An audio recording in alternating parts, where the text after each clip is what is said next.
Hola, ¿qué tal? Espero te encuentres bien. Soy Guillo Rodríguez. En esta ocasión vamos a iniciar con la primera sesión del curso en donde abordaremos el tema de las llamadas reformas borbónicas. Antes de iniciar, me gustaría dejar algo muy en claro.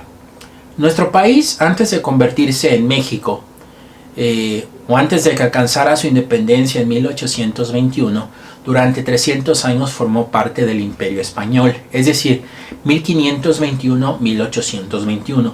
1521 porque, digamos, es cuando se da la conquista de México Tenochtitlán a manos de Hernán Cortés.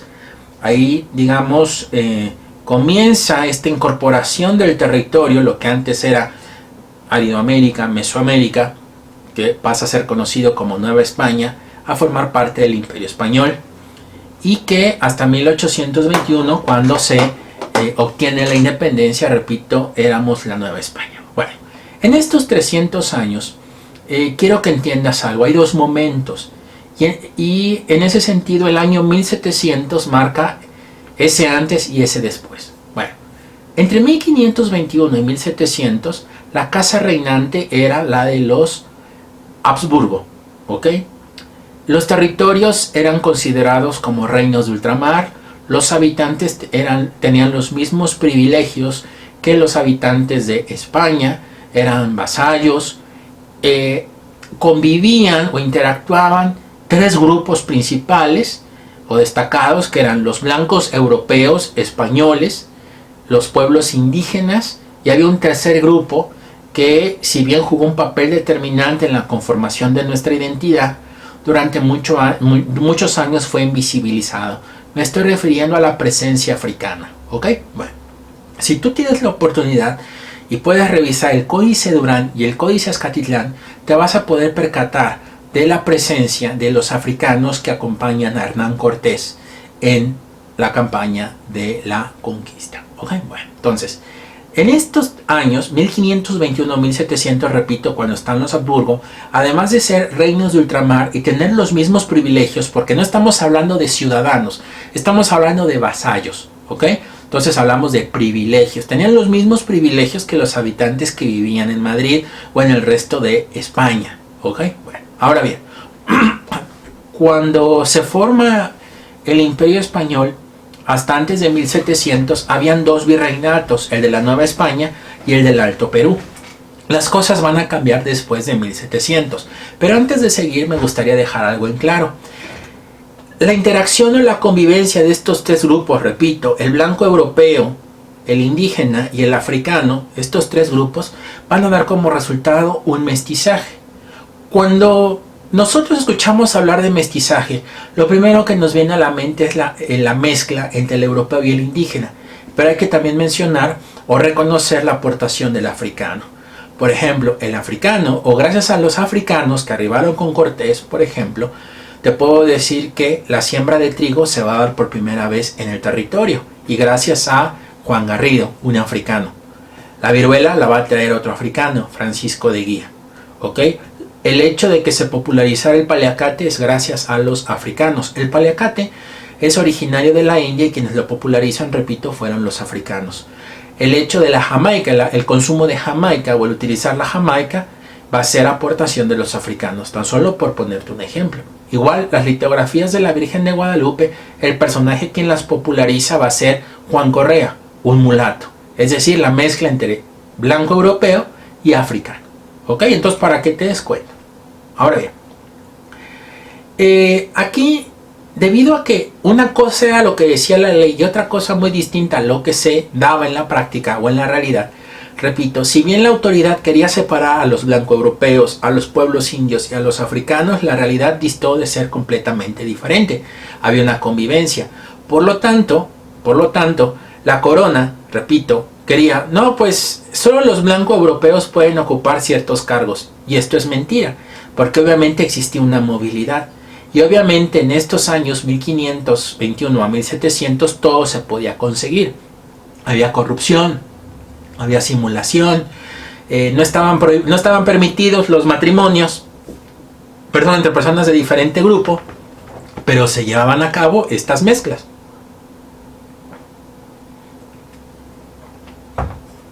Entonces, igual había, repito, corrupción, simulación, y las cosas cambian a partir del año 1700. A partir de 1700, debido a que el último de los Habsburgo no tuvo descendencia directa, pues obviamente va a dejar el imperio a un pariente, ¿sí? A un pariente de él, que digamos no tenía en línea directa ese linaje de Habsburgo, y va a estar más vinculado con la casa de los Borbones, que están más vinculados hacia Francia.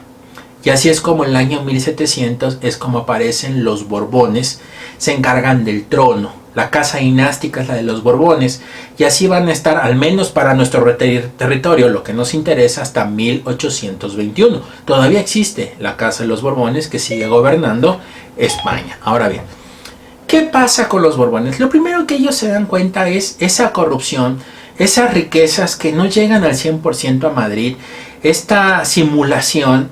Repito, una cosa es lo que dice la ley, pero otra cosa muy distinta es lo que hacen los grupos.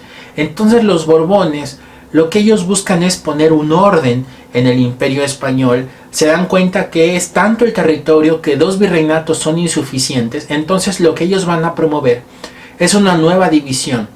En ese caso, crear 2 nuevos virreinatos, que es el del Río de la Plata y Nueva Granada.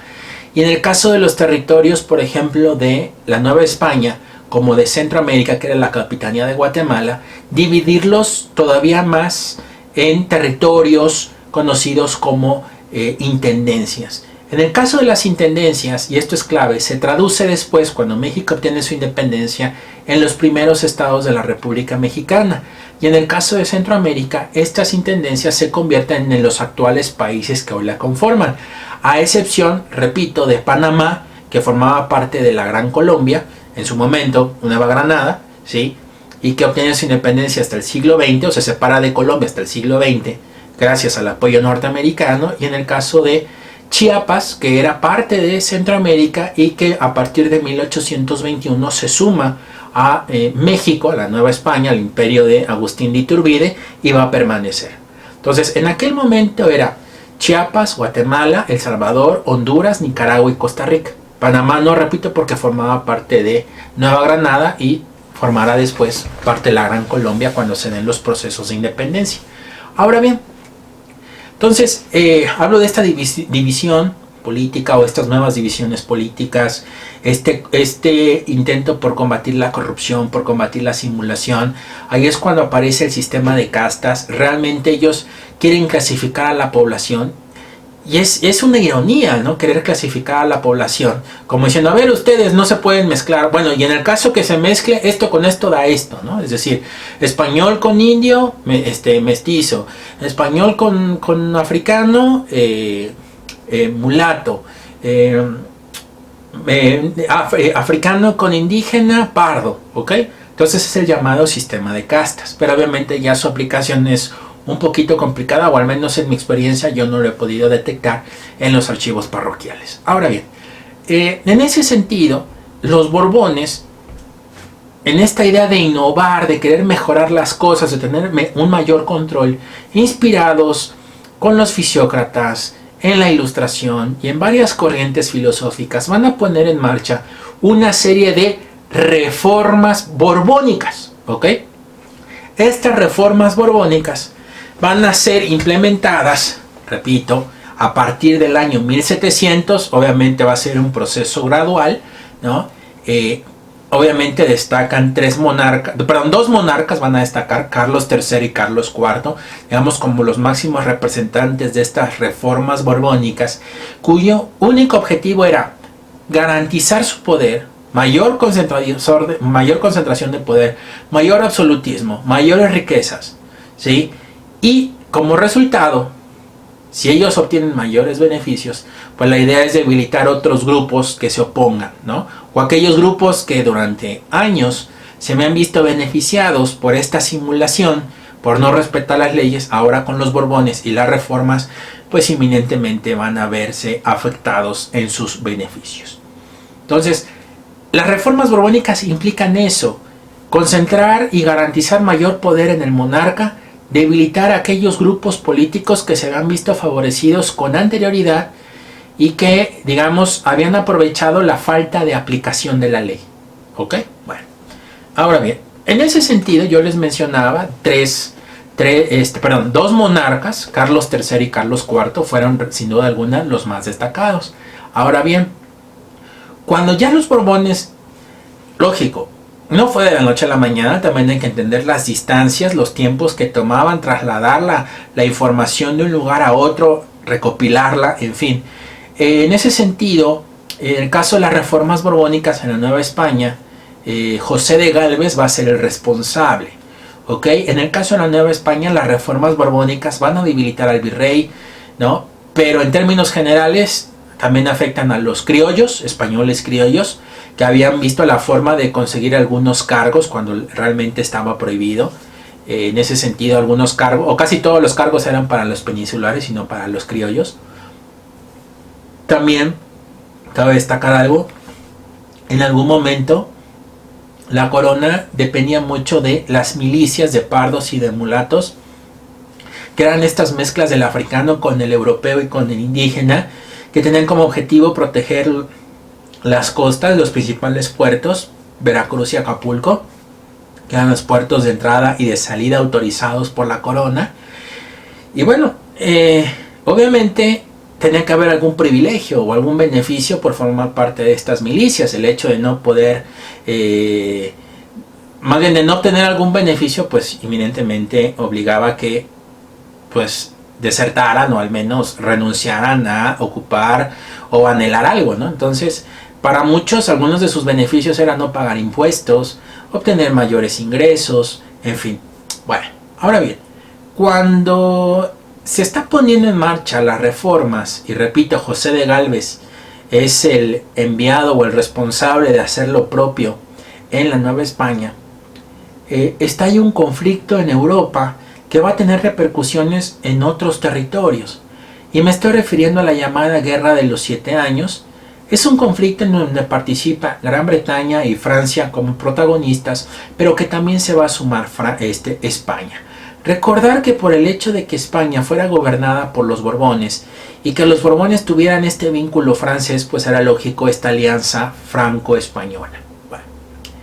Durante esta Guerra de los 7 Años, si bien su origen es en Europa y algunos intereses en la región, también va a tener afectaciones en Asia, de manera particular en la India, y en el caso de América, sobre todo lo que hoy diríamos sería Estados Unidos y Canadá. Pero en aquella época eran las 13 colonias y parte del Canadá francés. En esta guerra, que se da entre 1756 y 1763, bien, obviamente una guerra, aunque gana Gran Bretaña, los costos de la guerra, tanto para los perdedores como para la nación ganadora, pues fueron bastante elevados. Muchos de los ejércitos que movilizaron en algunos territorios que no eran Europa, pues estaban conformados por habitantes de las propias regiones. Por eso no debe sorprender lo que va a suceder después. Pero bueno,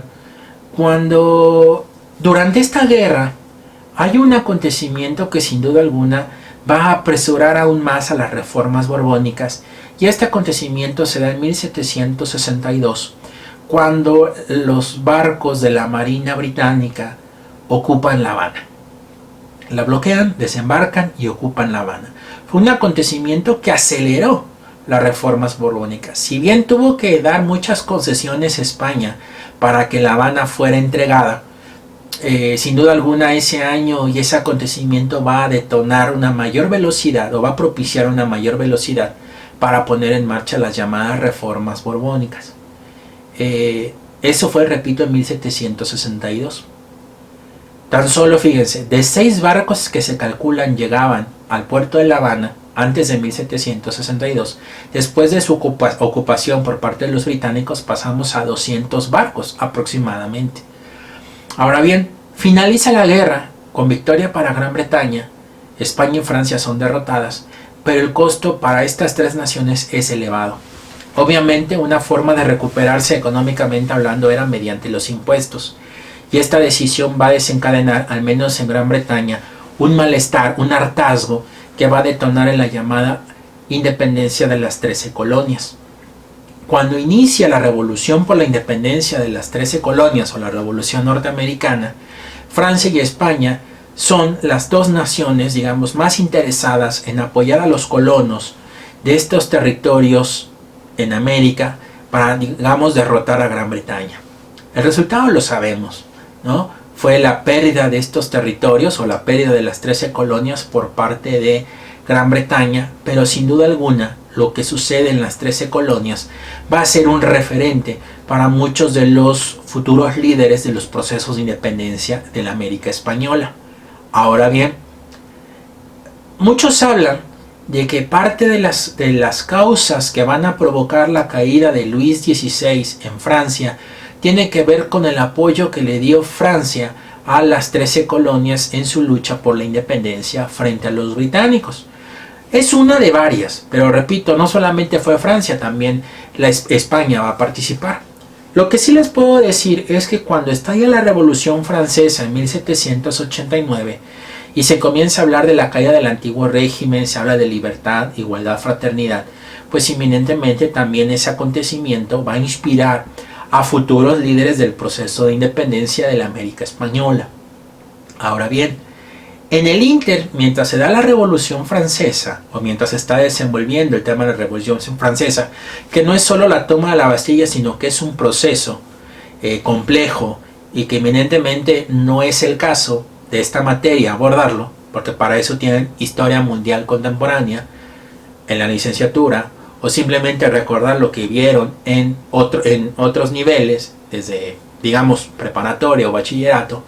En el ínter va a haber una tercera revolución que también va a inspirar a los líderes de los procesos de independencia de la América Española de lo que no querían hacer, ¿ok? Y ese acontecimiento va a estallar en 1791 en una colonia que en ese momento tenía Francia en el Caribe.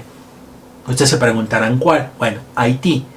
Si ustedes ubican Haití, Haití comparte junto con República Dominicana, la isla, una isla, y Haití en ese sentido, dada la distribución, comparte un tercio. Bueno, ese tercio de isla durante el siglo XVIII fue la colonia más rica de Francia, en gran medida debido a la presencia de africanos y al desarrollo de la producción de la caña de azúcar. ¿Ok? Bueno. 2/3 del ingreso francés provenían de esta colonia, de este tercio de isla. Obviamente, cuando se están dando los acontecimientos en Francia, muchos de los habitantes que vivían en Haití, habían dos grupos importantes, uno eran los blancos y otro grupo era el de los mulatos, también conocidos como afranchis, que eran hijos de propietarios blancos con dinero, que obviamente tanto un grupo como el otro peleaban por algo. Mientras los grandes blancos buscaban la autonomía, estos afranchis o mulatos lo que buscaban era tener igualdad con los blancos. Pero yo les dije que la clave del desarrollo de Haití tiene que ver con la esclavitud y con la producción de caña de azúcar. Obviamente los esclavos que arriban a este territorio, como buena parte de América, son de origen africano, son africanos esclavizados durante esta trata transatlántica que empieza con España, con Portugal, que incorpora después a Dinamarca, a Holanda, a los genoveses, a los franceses, a los británicos, a los suecos, a los prusianos también, y que obviamente eran, repito, empleados como mano de obra esclavizada.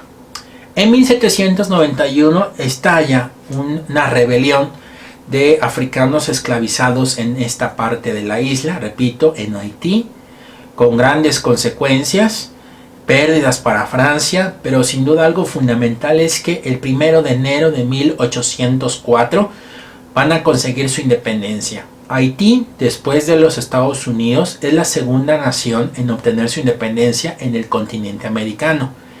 ¿Y por qué dije en su momento que la revolución haitiana fue un ejemplo de lo que no debían de hacer los líderes de los procesos de independencia de la América Española? Muy sencillo, los africanos esclavizados habían tomado el poder.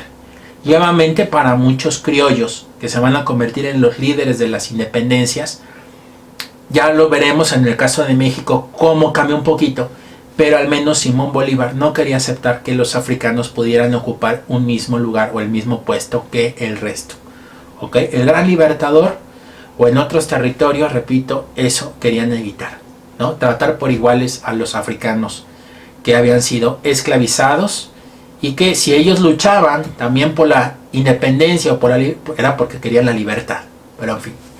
Ahora bien, en ese contexto, repito, se suman también las reformas borbónicas. Cuando viene la aplicación, después de que se acelera con la toma de La Habana, pues la iglesia comienza a perder poder, los criollos, los españoles criollos comienzan a perder poder, las milicias también comienzan a perder poder. Digamos, un criollo que había ocupado un cargo ya no podía ascender porque esos puestos eran única y exclusivamente para los peninsulares. Imagínense ustedes también a los pardos y los mulatos que las milicias le permitían no pagar impuestos, ahora se veían afectados con las reformas borbónicas. Y un ejemplo claro de este antagonismo hacia las reformas borbónicas fue esta manifestación de condena que llevan a cabo los jesuitas porque la corona tenga el monopolio de la educación. Como resultado, la corona española, como también en su momento fue la corona portuguesa, decide expulsar a los jesuitas.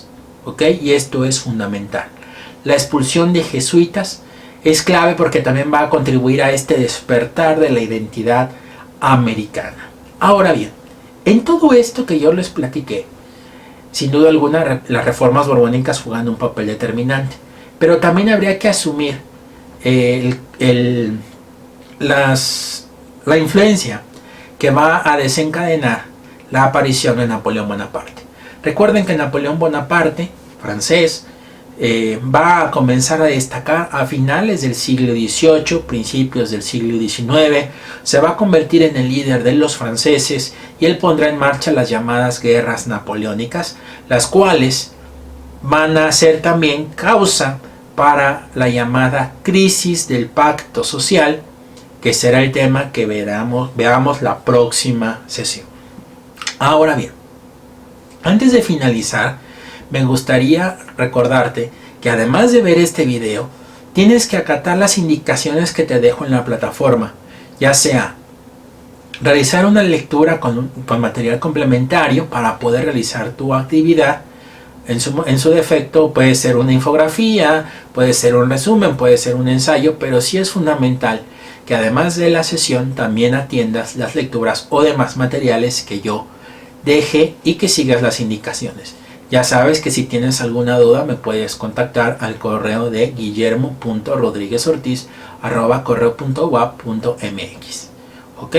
Pero bueno, si te parece bien, aquí la vamos a dejar. Nos vemos en la próxima sesión.